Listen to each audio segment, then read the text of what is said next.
Alexander the Great, a name synonymous with conquest. He built an empire, he changed the course of history. But behind the military genius there was a man with deep emotions, a man who craved connection. To understand Alexander, we must look beyond the battlefields. We must explore his relationships. His bond with Hephaestion offers a glimpse into the private world of a very public figure. History remembers Alexander's victories, but what about his heart? Did he yearn for love and companionship like anyone else? The ancient sources offer tantalizing clues. They whisper of a bond that ran deeper than friendship, a bond that defied easy categorization. Alexander's story is one of ambition, strategy, and the relentless pursuit of greatness. Yet, it is also a story of human connection, of the enduring power of love and friendship. By examining the complexities of his life, we gain a richer understanding of the man behind the legend. Hephaestion, Alexander's confidant, his general, his closest companion.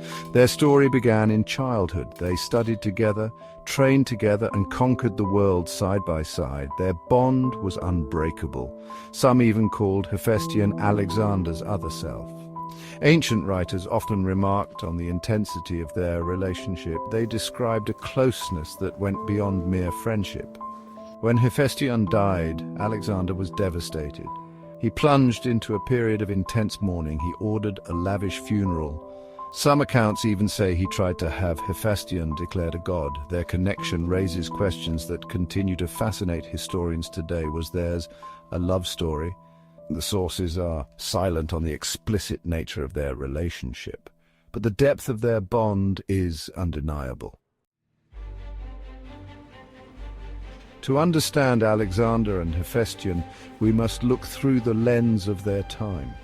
Ancient Greece had a different view of love and sexuality than many cultures today.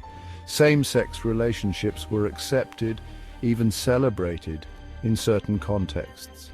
The concept of eros encompassed both physical and emotional attraction. It wasn't limited by gender.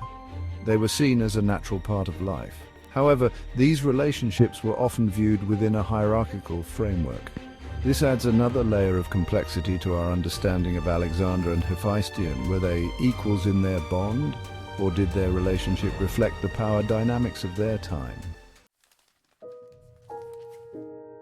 Section 4. Political marriages and personal desires.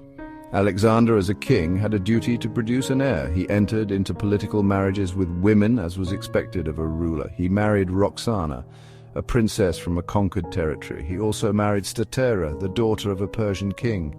These marriages were strategic alliances.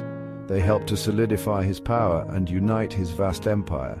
But did they satisfy his emotional needs? The sources suggest that Alexander's heart belonged elsewhere. His bond with Hephaestion remained strong throughout his life, even as he fulfilled his political obligations.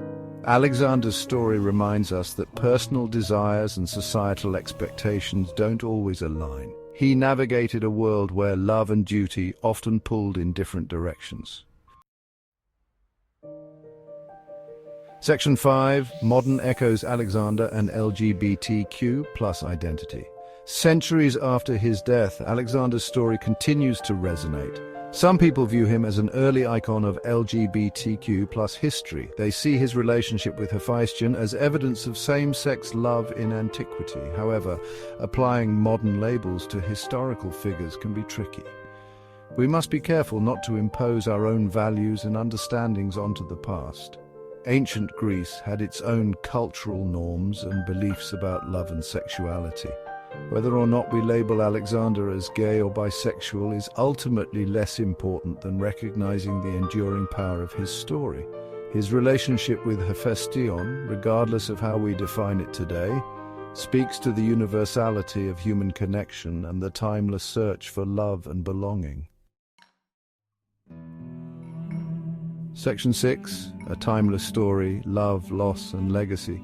Alexander the Great, a conqueror, a king, a man who changed the world, but he was also a man who loved and lost. His story reminds us that even the most powerful figures are not immune to the vulnerabilities of the human heart.